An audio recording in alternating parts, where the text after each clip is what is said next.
Hello and welcome back again friends, मैं मनीष सैनी एक बार फिर आपका स्वागत करता हूं। साथियों, आज के वीडियो में डिस्कस करने वाले हैं नोट सेट 5 की सबसे बड़ी और भयंकर अपडेट को लेके। वीडियो को शेयर, चैनल को सब्सक्राइब कीजिए सही और सटीक जानकारी पाने के लिए। देखिए साथियों, सभी का सपना होता है कि किसी ना किसी नोट सेट में एम्स में सेलेक्ट हो जाएं या सेंट्रल गवर्नमेंट में सेलेक्ट हो जाएं, कोई भी इंस्टीट्यूट मिले, लेकिन नर्सिंग ऑफिसर बनने का जो जज्बा है लोगों में वैसे का वैसा कायम है। अब तक साथियों 85,000 एप्लीकेशन फॉर्म फिलअप हो चुके हैं नोट सेट 5 के लिए। ये अपडेट आपको केवल और केवल ब्रांड ऑफ नर्सिंग ही दे सकता है। कितने फॉर्म सबमिट होंगे उसका भी अपडेट आपको हम सबसे पहले देने वाले हैं। लेकिन साथियों, यहाँ पर जो अपडेट निकल के आ रही है, आज की सबसे बड़ी अपडेट आ रही है और वो आपकी एजुकेशन क्वालिफिकेशन के रिगार्डिंग आ रही है, जो साइट पर आज अपलोड कर दी गई है। देखिए साथियों, एक्चुअल में होता क्या है कि जो कैंडिडेट बीएससी नर्सिंग या बीएससी नर्सिंग ऑनर्स या फिर पोस्ट बेसिक बीएससी नर्सिंग करते हैं, उनसे किसी भी प्रकार का एक्सपीरियंस नहीं मांगा जाता है।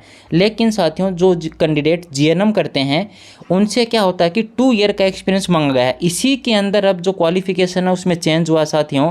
सबसे बड़ी खुशखबरी आपको सबसे पहले brand of nursing YouTube channel के मंच दी जा रही है। और खुशखबरी साथियों आप सभी के लिए यही है कि जो जीएनएम वाले कैंडिडेट थे जिनसे 2 ईयर का एक्सपीरियंस मांगा जा रहा था मिनिमम 50 बेडेड हॉस्पिटल में, अब उसको 1 ईयर का कर दिया गया है। अब आपके मन में आ गया होगा कि ये तो फेक न्यूज़ हो सकती है, तो चलिए फिर इसको हम ओरिजिनल दिखा देते हैं।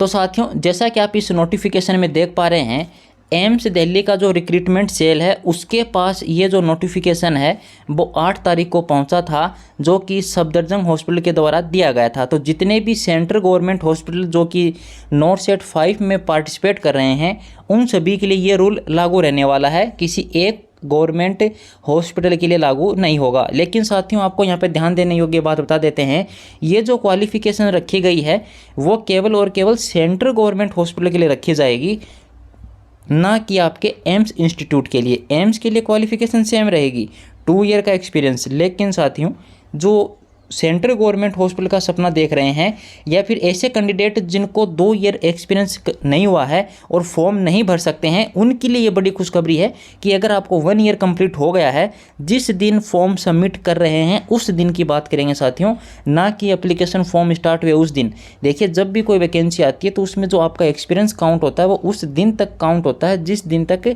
आप फॉर्म भर रहे हैं। तो लास्ट डेट यहाँ पर 25 अगस्त रखी गई है। तो इस दिन तक यदि किसी को 1 ईयर कंप्लीट हो रहा है तो उनको तुरंत प्रभाव से अब ऑनलाइन अप्लाई कर देना चाहिए नोट सेट 5 के लिए, यदि आप जीएनएम कैंडिडेट हैं तो। अब देखिए साथियों, ये जो यहाँ पर आप एसेंशियल क्वालिफिकेशन देख पा रहे हैं, जैसा कि इसमें इन्होंने बता दिया है, जो आप देख पा रहे हैं, diploma in general nursing and midwifery, इसके अलावा registered as a nurse and nurse midwife, 1 year experience in minimum 50 bedded hospital after acquiring the education qualification. मतलब जीएनएम के बाद आपको 1 ईयर का एक्सपीरियंस जरूरी कर दिया गया है। अब 2 ईयर हट गया है, लेकिन केवल और केवल सेंट्रल गवर्नमेंट हॉस्पिटल के लिए।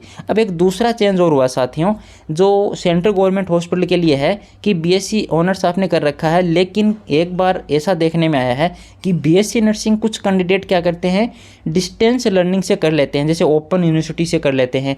तो एक्चुअल में होता क्या है कि जो ओपन यूनिवर्सिटी से आप बीएससी नर्सिंग करते हैं उसको अब प्रोहिबिट कर दिया गया है। मतलब अब आप उसमें क्वालिफाई करते हैं, एग्ज़ाम में आप जो आपने एग्ज़ाम दिया है बीएससी नर्सिंग का, उसमें यदि आप क्वालिफाई भी हैं या फिर उसमें अगर आप पास भी हैं तो सेंट्रल गवर्नमेंट हॉस्पिटल के लिए अप्लाई नहीं कर सकते। एम्स में तो पहले ही नहीं कर सकते थे।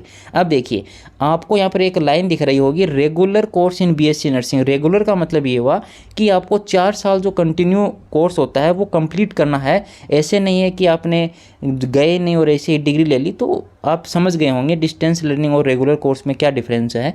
अब यहाँ पे तो दूसरा अपडेट आया साथियों, उसके अंदर ये भी बताया गया है कि जो कैंडिडेट थे और जो कैंडिडेट पीडब्ल्यूबीडी से, उनके अंदर भी थोड़ा सा चेंज किया गया है।